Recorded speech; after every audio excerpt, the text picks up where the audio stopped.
أعوذ بالله من الشيطان الرجيم. بسم الله الرحمن الرحيم. يا أيها الذين آمنوا إن تتقوا الله يجعل لكم فرقانا ويكفر عنكم سيئاتكم ويغفر لكم والله ذو الفضل العظيم. وإذ يمكر بك الذين كفروا ليثبتوك أو يقتلوك أو يخرجوك ويمكرون ويمكر الله والله خير الماكرين. نانی درس کے ان شاء اللہ العزیز سورۃ انفال پارہ نمبر 9 رکوع نمبر 4 آیات نمبر 29-30 دو آیاتونه چې نو هغه به ویل کېږي. ما قبل سره چې نو هغه ربط او مناسبت نو ما قبل سره ربط او مناسبت دا دی چې دینه مخکې رکوع کې تیر شول. واذکروا اذ انتم قلیل مستضعفون فی الارض چې هغه وخت یاد کې د الله نعمت او احسان یاد کې چې کله تاسو بالکل لږ وئ او په ځمکه کې ځای نو هغه خلکو نه یېرېدلی کمزوري ګڼلی شولی چې خلک به تاسو په یو ځای ختم کړي. الله دله چې دی نو هغه قوت او طاقت درکولو. نو اوس دې ځای کې چې نو هغه حضور علیه الصلاۃ والسلام ته الله رب العزت خپل انعام او احسان چې دی نو هغه ذکر کوي. نو ځکه الله رب العزت و اذ یمکر بک الذین نو دینه محمد علیه السلام مراد دی چې اے رسول الله صلی الله علیه وسلم تو یاد که هغه چې کله د کافر مکی چې نو هغه مشرکانو ستا خلاف ټول راغونډ شول او ستاسو د قتل منصوبه یې وکړله. نو بهرحال اوس الله رب العزت وی اے د ایمان خاوندانو ان تتقوا الله یجعل لكم فرقانا که تاسو د الله نه ویریږئ د الله سره محبت او تعلق چې دی نو هغه قوي کړلو نو الله جل جلاله به تاسو له نو هغه فرقان درکړي. فرقان چې دی نو هغه څه ته ویلی کېږي نو د حق او باطل په منځ کې فرق کوونکی.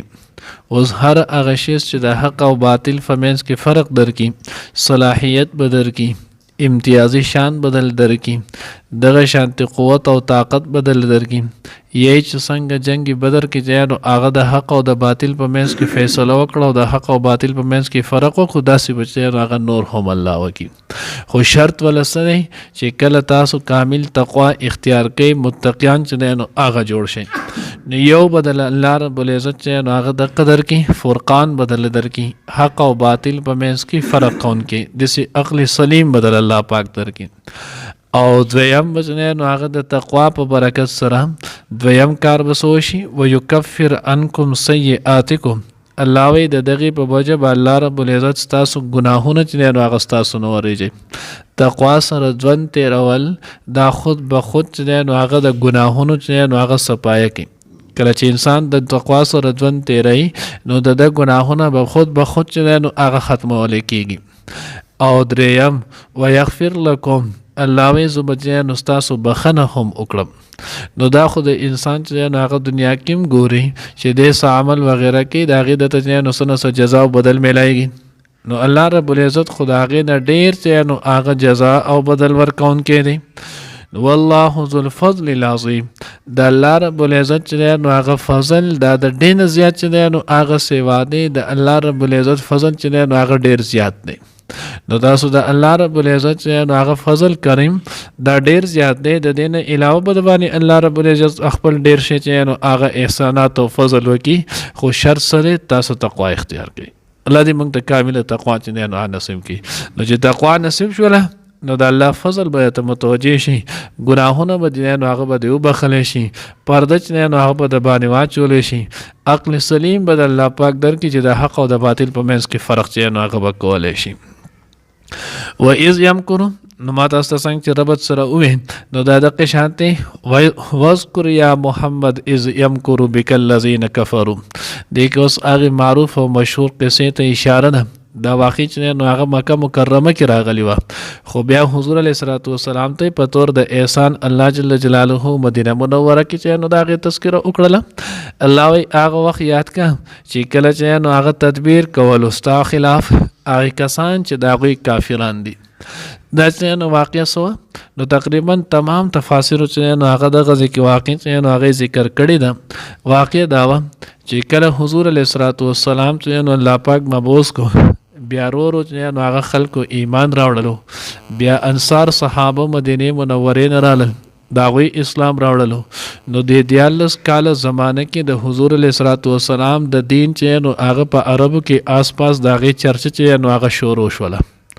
نو خلک به راتللو، نو به دغې سره او بیا د انصارو جذبه چې دی نو هغه مکې مشرکان ولیدله. نو چې دوی کله ولیدل نو دوی د خبرې پریشانه کړلو. نو 14 کاله بعدو چې کله 14 کال د حضور د نبوت شولو، نو دوی په دغه وخت کې دارالندوه کې یو مشوره چې دی نو هغې طلب کړله، یو میټینګ چې نو هغې را وغوښتلو. دا دارالندوه باب زیادت چې نو هغه ورته اوس که مکه مکرمه کې ویلی کېږي، نو دا دقې سره قصی بن کلاب کور ولو، د قریشو مخي خاندان کې قصی بن کلاب راځي، دا دغه کور ولو، حرم سره چې نو هغه نږدې ولو. دی به په دې کې خپلې مشورې چې نو هغه به یې کولې. نو په دغې کې نو هغه ابو جهل او دغه شانتي هشام او عمر ابن هشام ابن عمر او ابو البختري، دغه شانتي نو هغه عتبه، شیبه، امیه ابن خلف، دا ټول ابو سفیان سوره چې دا غټ غټ لیډران ولو د قریشو. نو دا ټول لیډران سرداران چې نو هغه راجمع شول، اعلانیه جاری کړله چې په دې مشوره کې به ټول غټ غټ سرداران حاضري چې نو هر یو سړی کوي او یقیني به کوي. اهم خبرې باندې چې نو هغه دا را طلب شوي ده. دروازه باندې چوکیدار یې وردولو چې دې کې به کم کسان چې نو هغه موږ ته نومونه ویلي، همدا کسان به راځي، د دې نه ما سوا چې نو هغه به نور کسان نه راپرېږدي. دارالندوه کې چې کله دا ټول راجمع شولو، دې مشورې ته چې نو هغه کېناستلو، دوی به څه مشوره خو هغه نوم یې دی نو دوی چې کله دغې حرامیتوب ته کېناستل، اوس دې کې چې نو هغه دوی خبره کوله. اوس په دې کې شیطان لعین چې دی نو هغه په منډه منډه رالو، سپینه جامې اغوستې نه، د یو مشر شیخ د مشر سړي چې نو هغه په صورت کې راللو. دروازه یې دغه کړه چې لاور مه بندوه، زه پکې پاتې یم.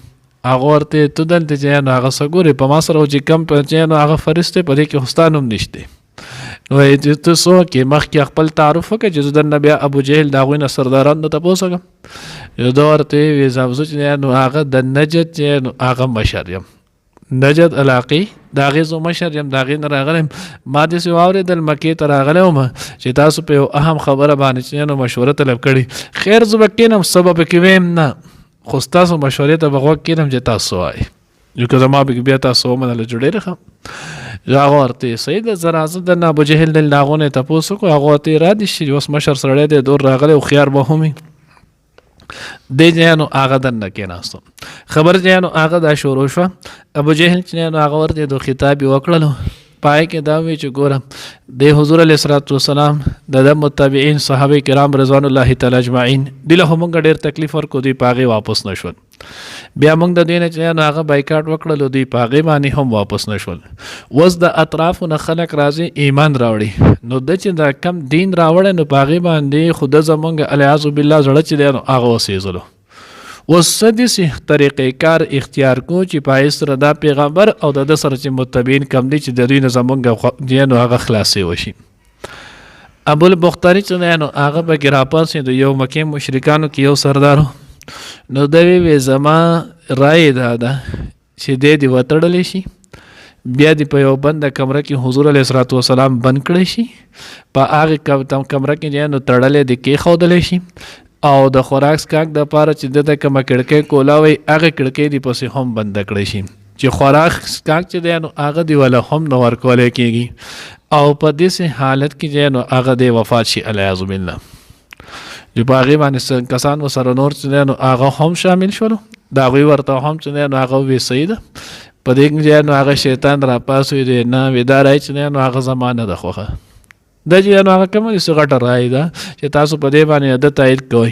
دیو که تاسو داسې وکئ نو د متبعین د ده چې نو هغه پیروکار خو تاسو ته معلوم دی چې هغه څومره جان نثار دی، سبا ورپسې هغو راشي سره چې نو هغه د اصلحې د چې نو د دی او دی به د نخلاص کې جبو به د نظر بیا دا خو خاص رایې نه ده. وی صحیح شوله.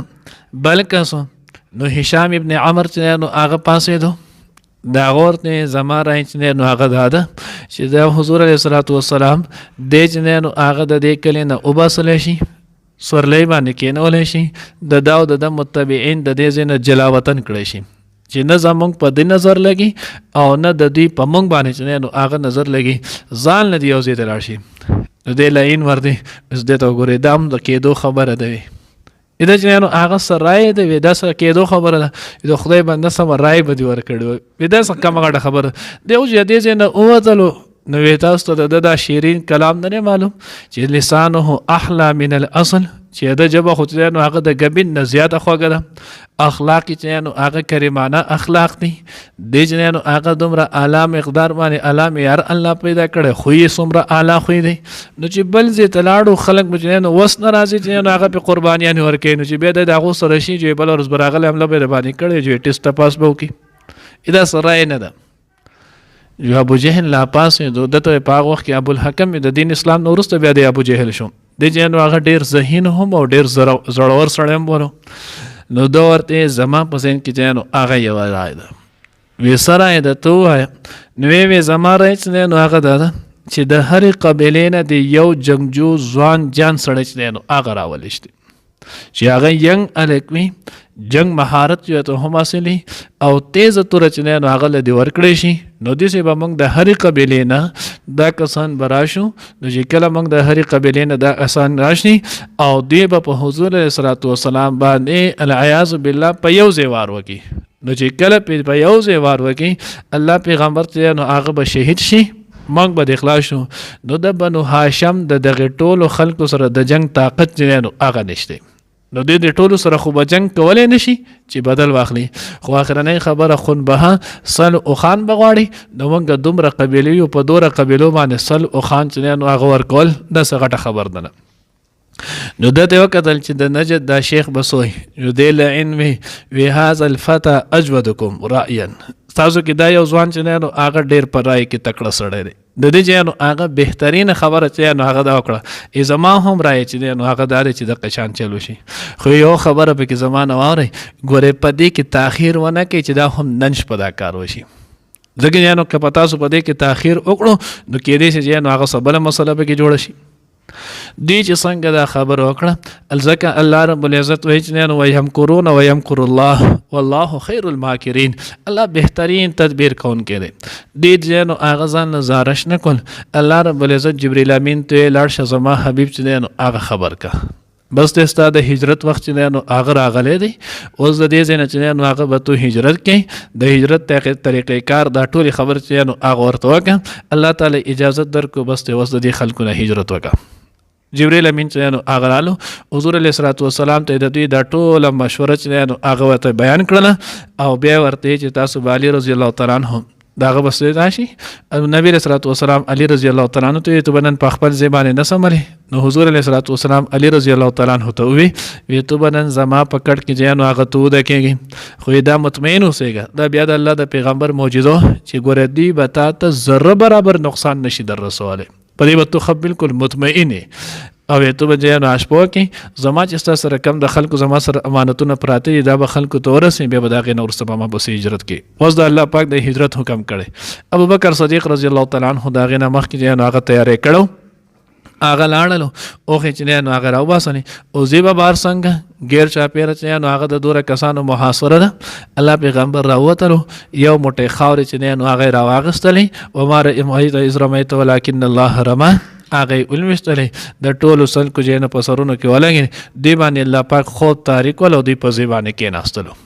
نو چې دوی کې ناستن حضور علیه الصلوۃ والسلام راوتلو ابو بکر صدیق رضی الله تعالی عنہ سره شو غار سور ته چې نو هغه لاړل اوس چې کله غار سور ته رانل نو په دغه وخت کې بیا چې نو هغه د لیندرانو وی تاسو چې چا څنګه چلې دا خو سحر شلو تاسو ورځئ نه و خواب نو هر سړی سترګو مې غنې زر را پاسې نو اوس دې لاړل نو پکټ کې علی رضی الله تعالی عنہ هغه ورته تاسو ته باندې چې هغه وختي تلې دی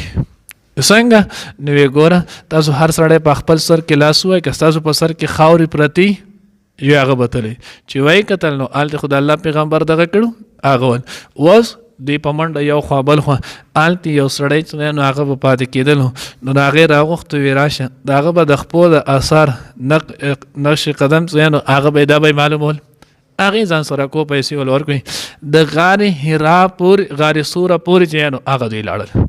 دغه دوران کې الله جل جلاله چې نو هغه ذات جولات وینا کړو هغه چې نو دوی ته څنګه ابوبکر صدیق رضی الله تعالی عنہ حضور علیه الصلوۃ والسلام غار سور ته داخل شول دا غوی په جال غرزوله